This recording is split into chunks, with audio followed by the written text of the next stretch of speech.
إن الحمد لله نحمده ونستعينه ونستغفره ونعوذ بالله من شرور أنفسنا وسيئات أعمالنا من يهده الله فلا مضل له ومن يضلل فلا هادي له وأشهد أن لا إله إلا الله وحده لا شريك له وأشهد أن محمدا عبده ورسوله أما بعد فإن خير الحديث كتاب الله وخير الهدي هدي محمد صلى الله عليه وسلم وشر الأمور محدثاتها وكل محدثة بدعة وكل بدعة ضلالة وكل ضلالة في النار.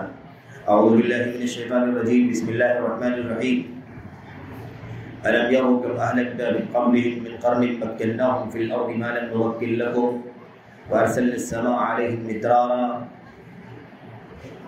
وجعلنا الأنهار تجري من تحتهم فأهلكناهم بذنوبهم وأنشأنا من بعدهم قرنا آخرين.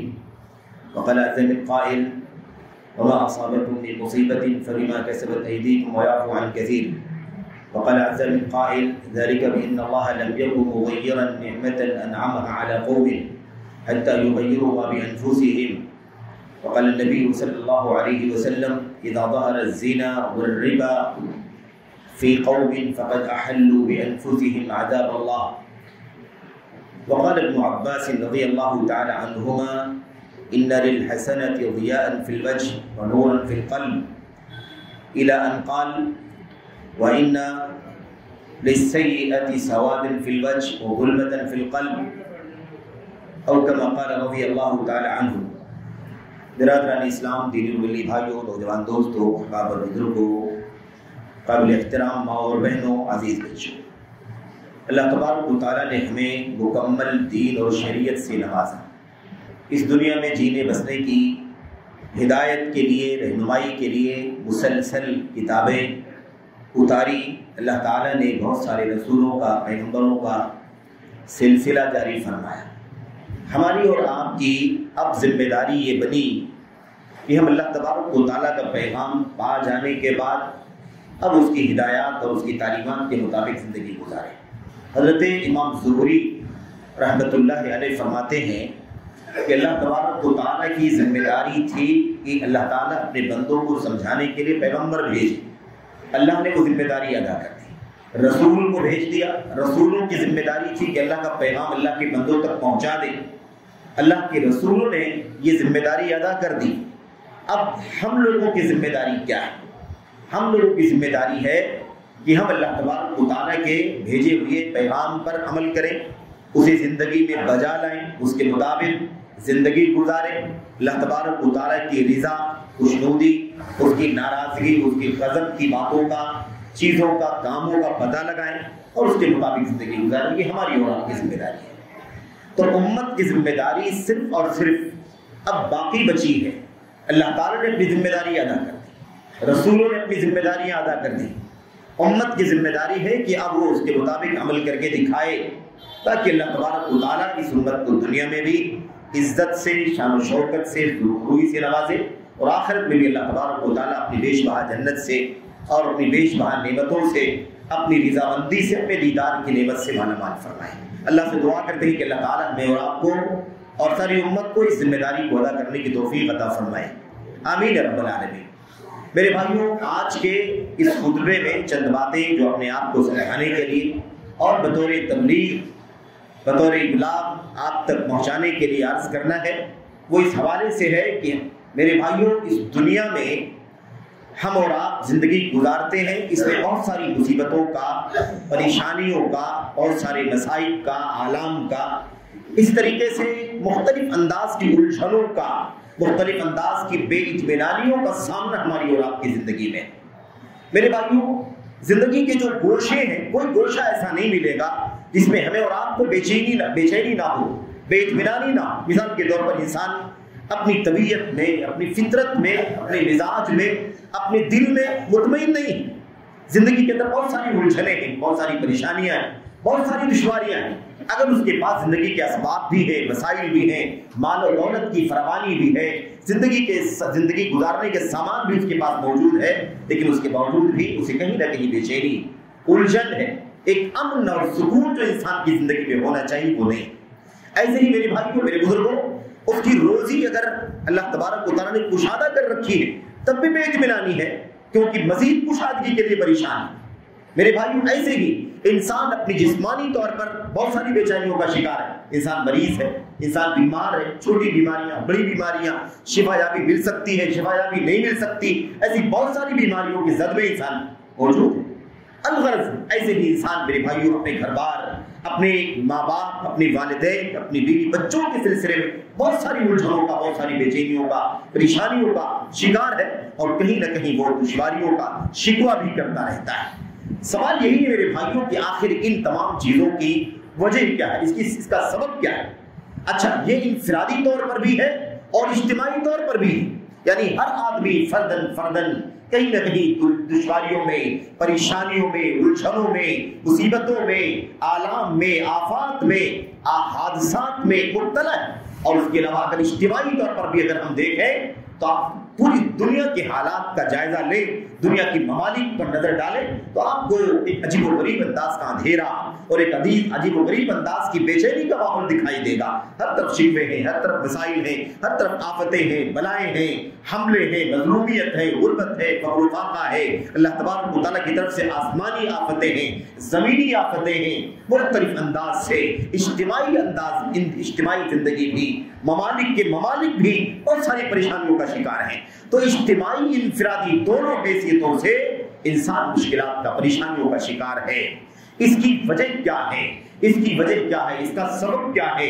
اس سے نکلنے کا حل اور اس کا راستہ کیا ہے؟ اسے ہمیں سوچنے کی، سمجھنے کی ضرورت ہے۔ اس کا حل نکالنے کے سلسلے میں واقعی اصولی طور پر بنیاد کے مطابق ہمیں اور آپ کو اس کا حل نکالنے کی ضرورت ہے۔ ہم اور آپ اس کا حل تلاش کرنا نہیں چاہتے، حل تلاش کرنا چاہتے ہیں تو اس کے حل کا، اس کے علاج کا جو سورس ہے، اس کا جو سرچشمہ ہے، اس کی طرف ہم نہیں جاتے، بلکہ شیطان ہمیں ادھر ادھر بہکاتا پھرتا ہے اور ہم اس کا حل، اس کا علاج کہیں اور سے نکالنے کی کوشش کرتے ہیں۔ اور یہ بھی ایک بہت بڑی بے چینی ہے، ایک بہت بڑا، میرے بھائیوں، ایک بہت بڑا المیہ ہے، بہت بڑی مصیبت ہے کہ انسان کو شیطان، انسان کو شیطان یعنی جناتی شیطان، انسان اور جنات کو انسان کو انسانی اور جنی شیطان ورغلاتے ہیں، بہکاتے ہیں، پھسلاتے ہیں، اللہ تبارک و تعالیٰ کے دین سے بیزار کرتے ہیں، اللہ تبارک و تعالیٰ کے فیصلوں سے بیزار کرتے ہیں، اللہ تبارک و تعالیٰ کی اس کائنات میں جو سنت ہے، جو نظام چلاتا ہے اللہ تبارک و تعالیٰ، جس کا بہت کچھ تذکرہ قرآن کریم کی آیات میں ہے اور نبی کریم صلی اللہ علیہ وسلم کی سنتوں میں ہے، ان تمام چیزوں کو جاننے کی طرف، ان کو سیکھنے کی طرف جانے کے بجائے ہم دنیوی اعتبار سے سوچتے ہیں اور اپنے مسائل کا حل تلاش کرنے کے لیے بھاگتے ہیں۔ یہ بہت بڑی مصیبت ہے، اور سب سے بڑی مصیبت حقیقت میں یہی سب سے بڑی مصیبت ہے، اور ساری مصیبتوں کی جڑ یہی ہے کہ انسان دین سے دور ہے، دین سے بیزار ہے، بے دینی ہے انسان کے اندر۔ انسان کی زندگی کے جتنے پہلو ہیں، تمام پہلوؤں میں انسان کی زندگی کے اندر میرے بھائیو دین کا معاملہ کمزور ہوتا جا رہا ہے، دین کا معاملہ بہت کچھ پیچھے کی طرف ڈال دیا جا رہا ہے، دین کو بالادستی نہیں ہے، دین کو ترجیح حاصل نہیں ہے، بلکہ دین کو پیچھے ڈال دیا ہم نے، پسے پشت ڈال دیا، دین کے معاملے کو ہم نے ثانوی درجہ دے دیا، اسے مرجوع قرار دیا۔ ہم نے اپنی زندگی کے مسائل کا حل میرے بھائیوں اسی دنیاوی زندگی کے حالات سے، یہی کے ذریعے سے ہم نے حاصل کرنے کی کوشش کرنا شروع کر دیا۔ یہ سب سے بڑا مسئلہ ہے۔ اللہ تبارک و تعالیٰ نے قرآن کریم کی ایک نہیں بے شمار آیات میں اس مسئلے کو بیان فرمایا ہے، اس کے حل کو بیان فرمایا ہے، اور مثال دے کر کے اللہ تبارک و تعالیٰ نے سمجھایا ہے۔ مختلف امتیں دنیا میں آئی ہیں، مختلف قومیں دنیا کے اندر آئی ہیں، بڑی بڑی قومیں طاقت میں، قوت میں، مال میں، اسباب میں، جائیداد، ہر اعتبار سے ہم سے زیادہ اونچی تھیں وہ، لیکن انہیں بھی اللہ تبارک و تعالیٰ نے مشکلات میں ڈالا، آفتوں میں ڈالا، بلکہ یہی نہیں بلکہ انہیں ہلاک کر دیا، برباد کر دیا، ان کی زندگیاں اجیرن بنا دی۔ اللہ تبارک و تعالیٰ نے ان قوموں کو آنے والی نسلوں کے لیے، آنے والی قوموں کے لیے عبرت کا سامان بنا دیا کہ ہم ان کی داستانوں کو پڑھیں اور ان کی تاریخ کا جائزہ لے کر کے ہم اندازہ لگائیں کہ اتنی طاقت و قوت میں، اتنی نعمتوں میں کھیلنے والی قومیں جب اللہ تبارک و تعالیٰ کے فیصلے کے مطابق ہلاک کر دی گئی، برباد کر دی گئی، تو ہماری کیا حیثیت ہے؟ ہمیں بھی اللہ تبارک و تعالیٰ ہلاک و برباد کر دے گا۔ ہم اللہ تبارک و تعالیٰ کی اگر دین سے بغاوت کریں گے، اللہ تبارک و تعالیٰ کے دین سے اعراض کریں گے، تو ہمارا انجام اچھا نہیں ہوگا۔ قرآن کریم کی آیت کریمہ میں اس مسئلے کو بیان کیا گیا۔ مثال کے طور پر اللہ تبارک و تعالیٰ فرماتا ہے وَمَنْ أَعْرَضَ عَنْ ذِكْرِي فَإِنَّ لَهُ مَعِيشَةً ضَنْكًا، وَنَحْشُرُهُ يَوْمَ الْقِيَامَةِ أَعْمَى قَالَ رَبِّ لِمَ حَشَرْتَنِي أَعْمَى وَقَدْ كُنْتُ بَصِيرًا قَالَ كَذَلِكَ أَتَتْكَ آيَاتُنَا فَنَسِيتَهَا وَكَذَلِكَ الْيَوْمَ تُنْسَى۔ اللہ تبارک و تعالیٰ آیت کریمہ میں ان آیات میں ارشاد فرماتا ہے کہ جو میرے ذکر سے اعراض کرے گا، میرے دین سے اعراض کرے گا، میری کتاب سے اعراض کرے گا، میرے نبی کی تعلیمات اور سنتوں سے منہ موڑے گا، میری ہدایات سے کو پسے پشت ڈال دے گا، فَإِنَّ لَهُ مَعِيشَةً ضَنْكَ، تو اس کی زندگی اجیرن ہو جائے گی، اس کی زندگی تنگ ہو جائے گی۔ اللہ تبارک و تعالیٰ نے ایک عجیب و غریب انداز سے یہ لفظ استعمال فرما دیا ظن کا۔ یہ آیت کریمہ قرآن کریم کے اندر واحد آیت کریمہ ہے جس کے اندر یہ لفظ ایک جگہ استعمال ہوا۔ پورے قرآن کریم کے اندر یہ لفظ کسی اور معنی میں، کسی اور پس منظر میں، کسی اور بیک گراؤنڈ میں استعمال نہیں ہوا۔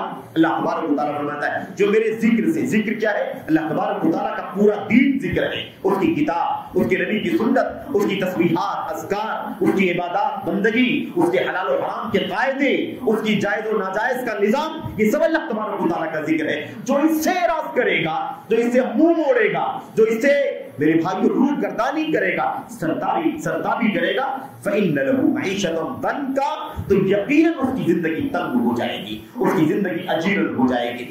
تو آپ یاد رکھیں یہاں فیصلہ اللہ تبارک و تعالیٰ کا اٹل ہے کہ زندگی کی تنگی، زندگی کی مشکلات کا سبب کیا ہے؟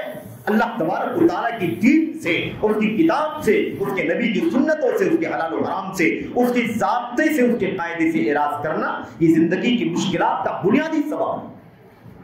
اب اگر ہمارے پاس یہ چیز موجود نہیں ہے، باقی ساری چیزیں موجود ہیں، ہمارے پاس مال و دولت ہے، ہمارے پاس زمین جائیداد ہے، ہمارے پاس عہدہ و منصب ہے، ہمارے پاس سماجی اسٹیٹس اور معیار سب کچھ ہے، لیکن پھر بھی ہماری زندگی تنگی سے نہیں نکل سکتی، کیونکہ ہم نے اللہ تبارک و تعالیٰ کے ذکر سے اعراض کیا ہے، اللہ تبارک و تعالیٰ کے دین سے منہ موڑا۔ تو اللہ کے دین سے بیزار ہو کر کے کوئی بھی امن و سکون کی راحت کی زندگی نہیں گزار سکتا۔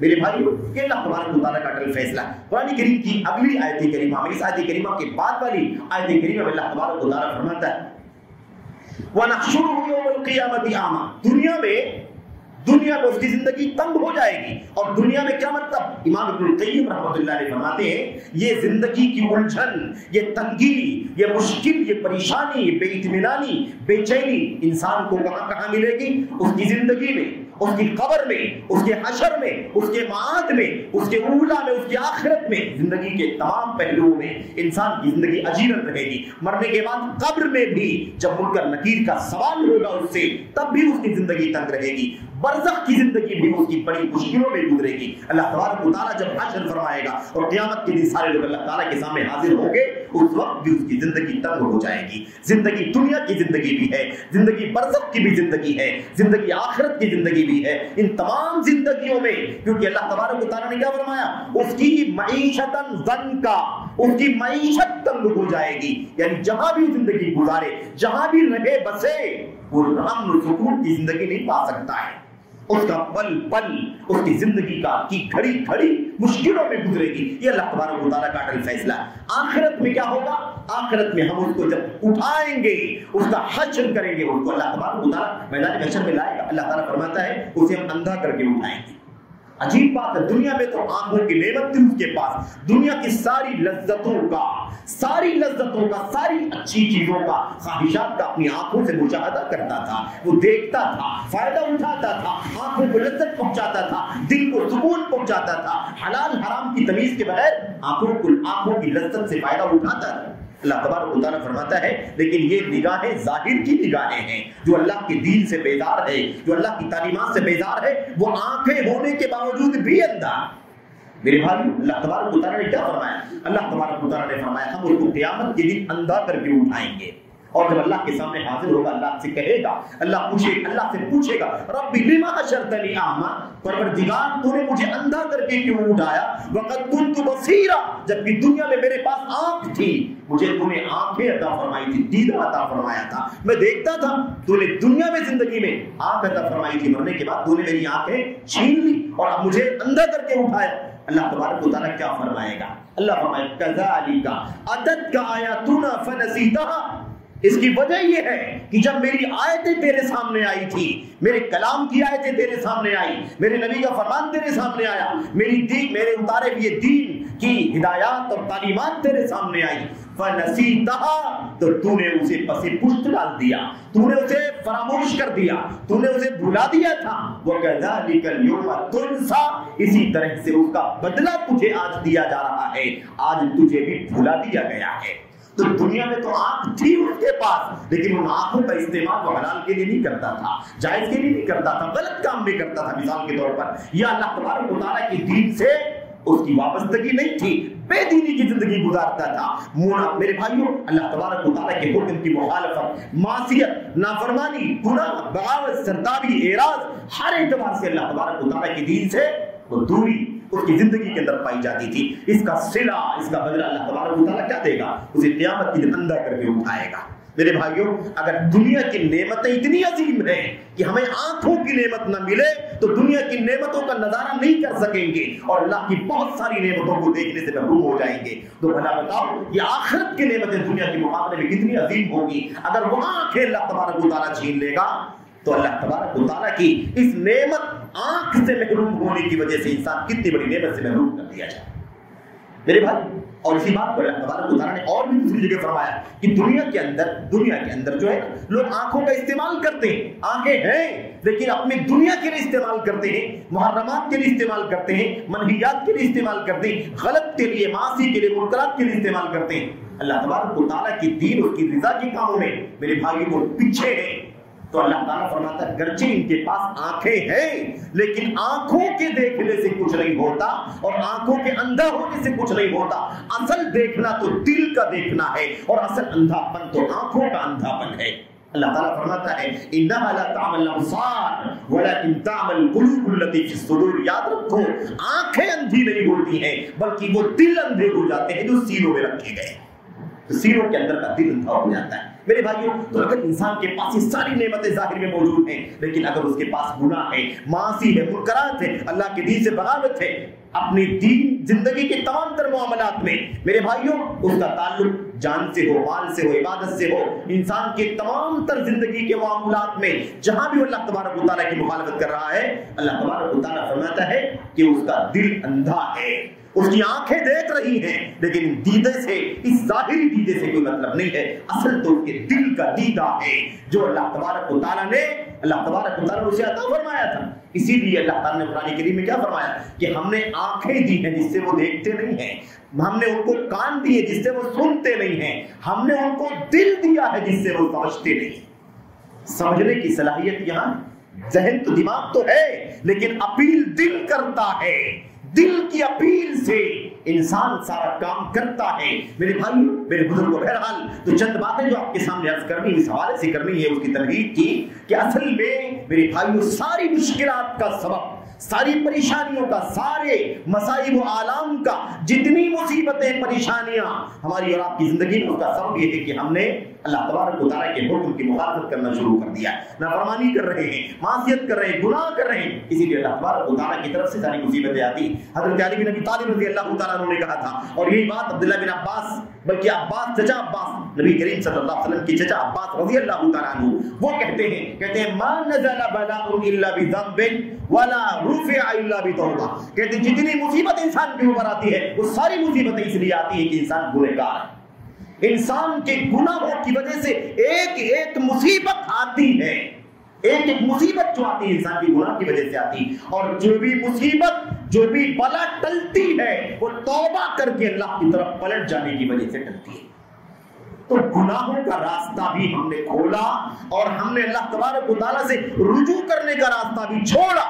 یہی وجہ ہے کہ مصیبتیں آ گئی ہیں، جانے کو تیار نہیں ہے، مصیبتیں آ گئی ہیں، اٹھنے کو تیار نہیں ہے، بلائیں اتر رہی ہیں صبح و شام لیکن بلاؤں کے ٹلنے کا کوئی راستہ دکھائی نہیں دے رہا ہے، یہ صورتحال بنتی چلی جا رہی ہے۔ میرے بھائیوں، قرآن کریم کی آیت کریمہ ہم نے آپ کے سامنے پڑھی ہے۔ اللہ تبارک و تعالیٰ فرماتا ہے، پچھلی قوموں کی مثال دیتے ہوئے بہت ساری آیتیں ہیں حقیقت میں جس میں اللہ تبارک و تعالیٰ نے منظر بیان فرمایا کہ ہلاکت، بربادی کا سبب گناہ، ہلاکت کا سبب، بربادی کا سبب، تباہی کا سبب، نعمتوں کے چھین لیے جانے کا سبب، عزت و شان و شوکت کو میرے بھائیوں اللہ تبارک و تعالیٰ سلب کر لیتا ہے،